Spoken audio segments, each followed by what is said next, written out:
We could start with the video. Can you guys link the video? And then I'll read. Before you post, ask for permission so you don't get timeout. Unless you're a sub. Man, why are you guys Pepe that's a bad sign if you're Pepe laughing. Oh, please do not disappoint me. Not disappoint me. Thank you. Alanzq is down? No, but I'm down to check the roadmap to see. I have to plan what to do.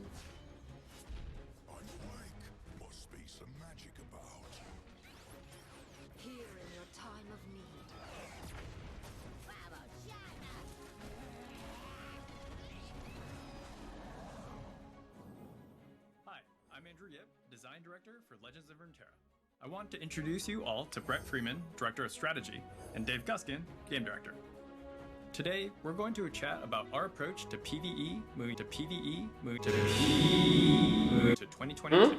We'll also share some details about competitive and updates to our release and balance cadence throughout the new year. 2022 will be a transformative year for lore. Yes, we please. spent 2020 focused on launch, and 2021 was all about exploration. Discovering what was possible with new game modes like the Path of Champions. But now that we've laid the groundwork, we want to build on everything we've learned. And from what we've seen, you're ready for that too. In fact, more of you are playing the Path of Champions than all other game modes combined. And we've also seen nearly double the amount of players since the mode launched. We hear you loud and clear, and we're already exploring ways to improve the features you're enjoying most. Before Dave walks you through how we'll do that, let's take a look at some highlights since launch.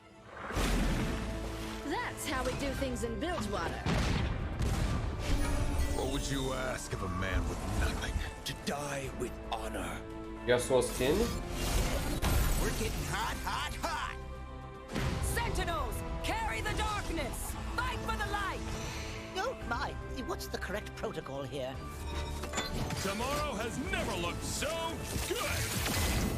Alan is your first ever Legends of Runeterra World Champion. It's awesome to see all the enthusiasm, and there's so much more to look forward to.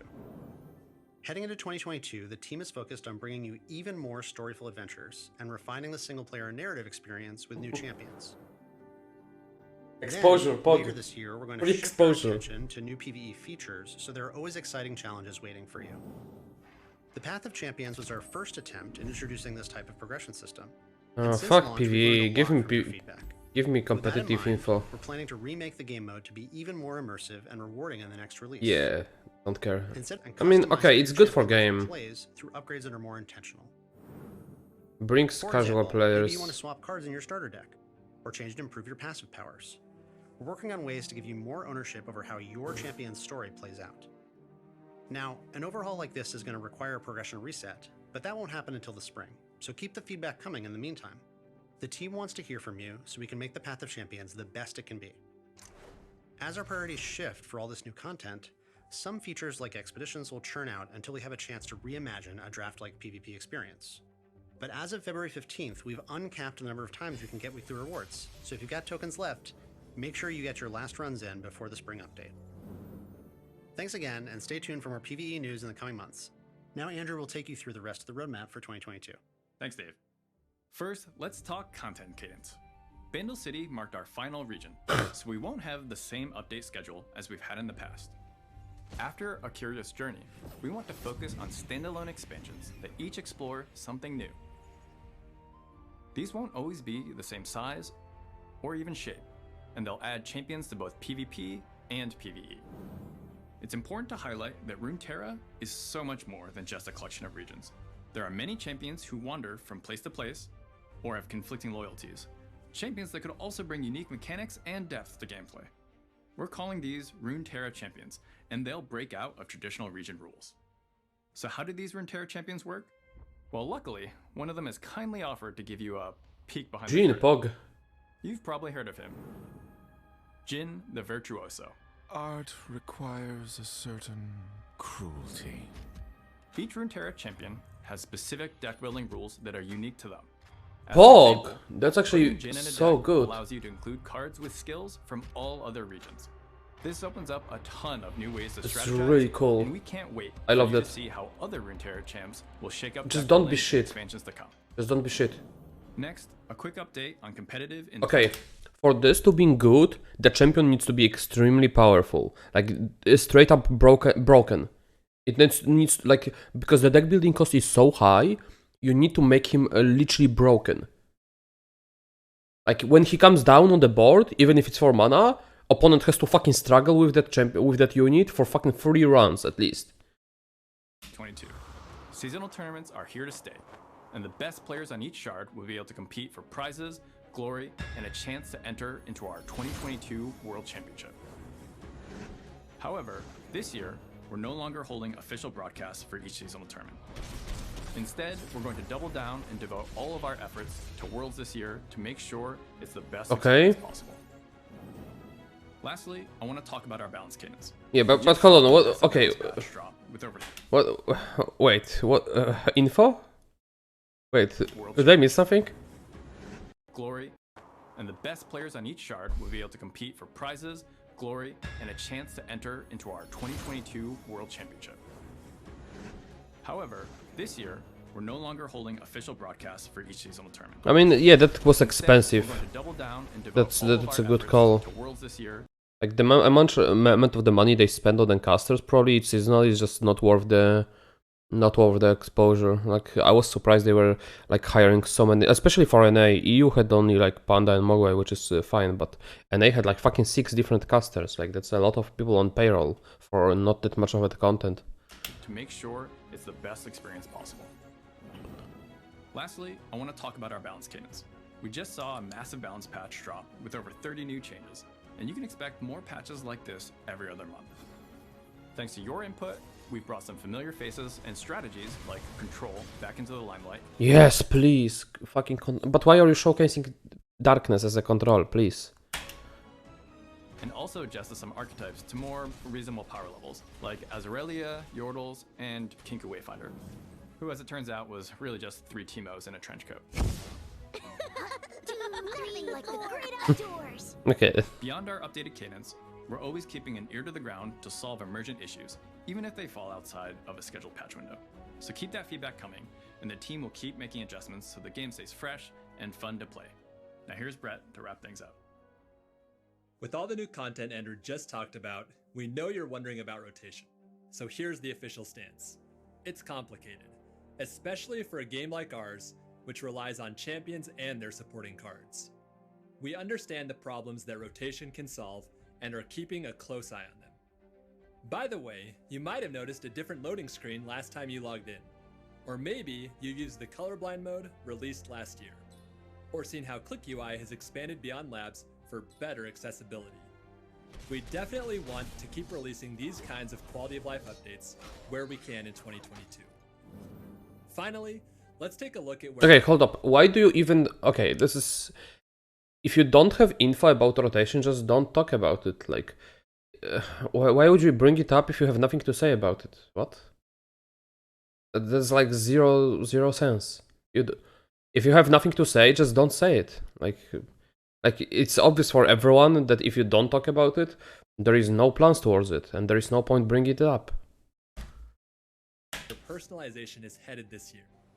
We want to continue making richer, more dynamic skins that have custom animations. Onward, everybody! The horizon calls!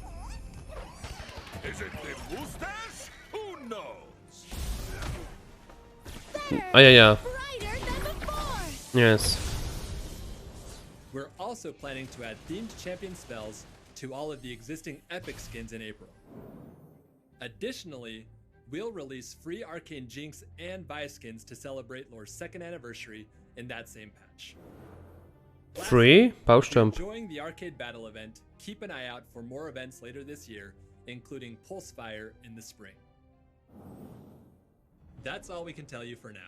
There's so much to be excited about this year, and the team... Are you serious? With your feedback and support, Legends of Runeterra has grown into something that we never could have imagined 2 short years ago. It's been a journey, but the real adventure was the Lux emotes that we endured along the way. Thanks for watching, and we'll see you next time. Oh, come on. Okay, from like actually informative shit. The only thing that I got from the video was the Jin thing. Nothing. There was nothing else. There was just in terms of information, how much that provided. It was like 30 seconds out of 8. Cringe. You guys are over Guys, it's not cringe. Like people who think this is cringe. With your feedback and support, Real Adventure. You guys are what? Are too cool for that shit? I mean, that's fine. Like, why would you think it's cringe? You're a cringer if you think that's cringe. I think that's cool. Okay, I guess there is a post about Worlds yet. Okay, let's hope there is more there. Okay, I'm gonna grab my tea and go dive into it. Be back. Please, don't disappoint me. Be good. Be kind. Okay, kicking off Legends of Runeterra Worlds 2022. We're officially announcing the kickoff for the Worlds 2022, starting in the current ranked season. Hey Nick, thanks for raid. We're checking just the news. A curious journey you are sending in a ranked seasonal tournaments will count towards qualifying for the Legends of Runeterra World Championship 2022. Will be followed up in the near future with additional information, including the exact dates for each region's qualifiers and the final event itself. But for now, here are all important details you need to know if you plan on competing for a spot. Please be good. Players on all shards can earn a spot in the Worlds based on their ranked standings and seasonal tournament performance. Players can qualify through one of the following methods. Ranked points. Wait. Hold up. In Legends of Runeterra World Championship qualifiers. Okay. Yeah. So this is pretty much the same as it was. This is the same. This is the same. So nothing changed. Well, I hoped for something more. Like this was already good. I was like, but the TFT had a really good system last year, and I was hoping maybe we get something similar for the lore, but I guess maybe that's too much resources to pull in. Will be online only event. Oh, that's disappointment. I was hoping for the offline. At least they clarified that early. That's really disappointing. Because like we don't know what will be the situation. Like no, that would be probably possible to do offline already. If they did if they are already doing the events offline, like this shouldn't be the problem to do Worlds at offline as well. That's it. I mean, at least we know there are Worlds. I don't know why didn't they put numbers like the prize pool. Prize pool is always good in this type of news because of the exposure it provides. I mean, I wasn't sure if we're gonna get Worlds in the first place, another one, but happy we do. Alright, so after on the merge we're gonna start grinding, guys. Probably not worth the profit to fly. I mean, Riot is not the type of company that looks for a profit for those type of things. I learned that on the last when we went to the Los Angeles on the event.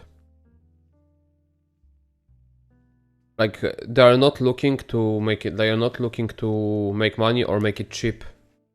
They just want to give. I just don't understand. Like based on their. But okay, one of them might be the problem is they might have like the lore might be having a budget and they can't really do the same thing as like the headquarters of Riot can do, and they are locked out of the doing offline there. I don't know. Like there is a lot of conditions for that, and that we don't know. I'm just saying I would love to have offline event, and if there is no one, I just said that there is no one, but there must be a reason, because doing an offline event is very prestigious. Arcane was way Arcane event, yeah, but they didn't need to do the Arcane event. Like Arcane event.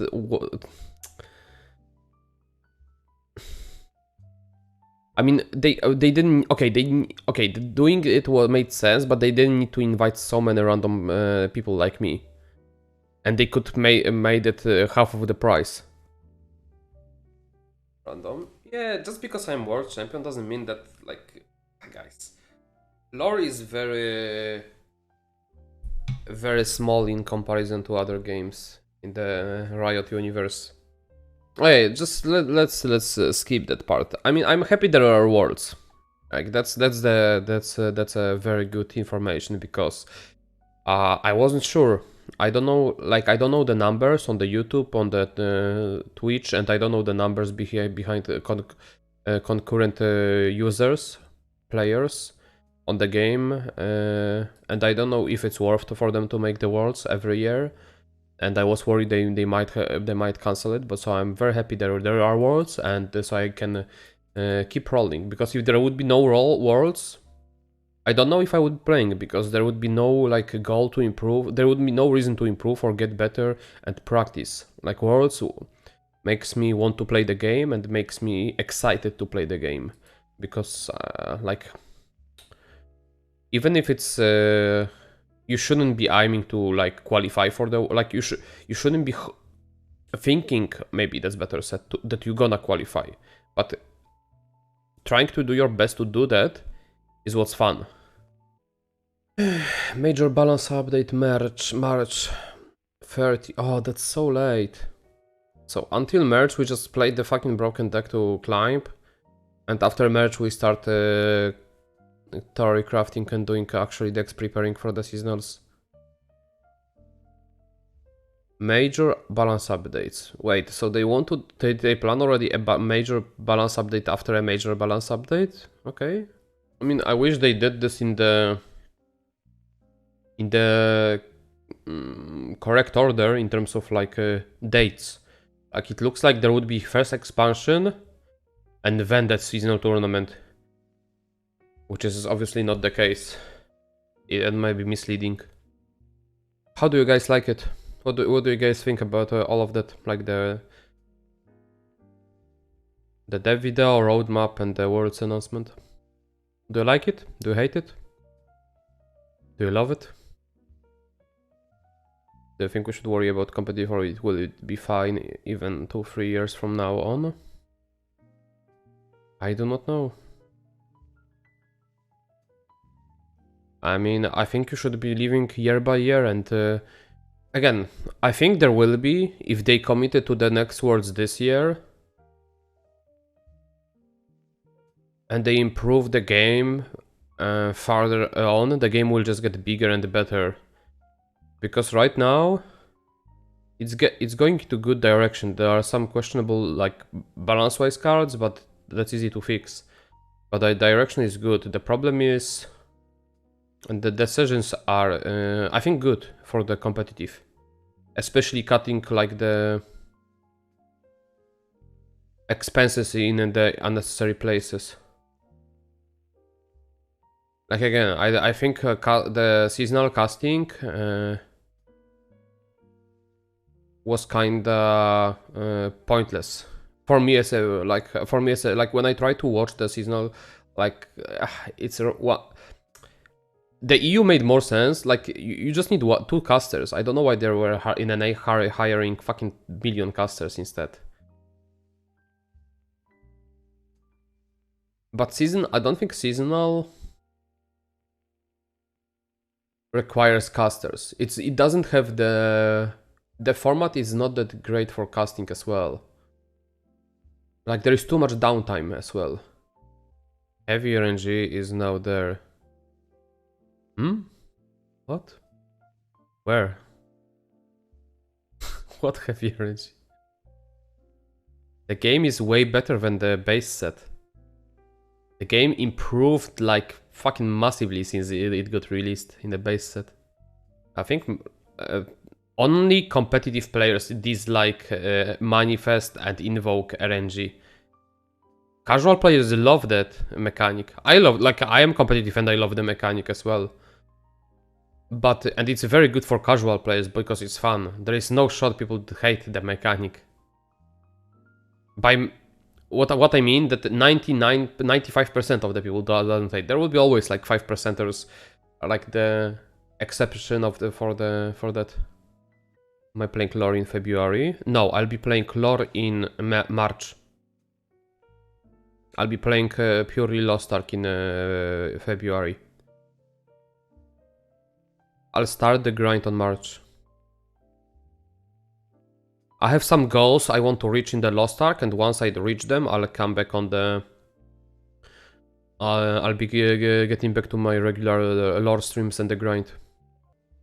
Alright guys, I think that was not a bad announcement. Like, it could have went way worse. I'm positive about what's to come. I just hope they give PvP a bit more attention and they don't go too ham on the PvE. Like, I like that they make smart choices about certain stuff. Like, okay, it's bad for the players, but it's good for company. So, like, even though people will be sad about some stuff, like casting, I know it's a good call for the company and it's correct call for the company. I mean, guys, we can do our own casting. You don't need a company to stream to watch the seasonals. There are plenty of players, including me, streaming every seasonals. Like, if you want to, like, and Riot is aware of that. There is no point pulling resources into something that's done anyway. You have to be smart about what you're doing. I mean, again, guys, we'll see. Like, I'm positive. Make sure you subscribe so you don't miss out on the next video, and let us know what you think about that one. Kurwa mać!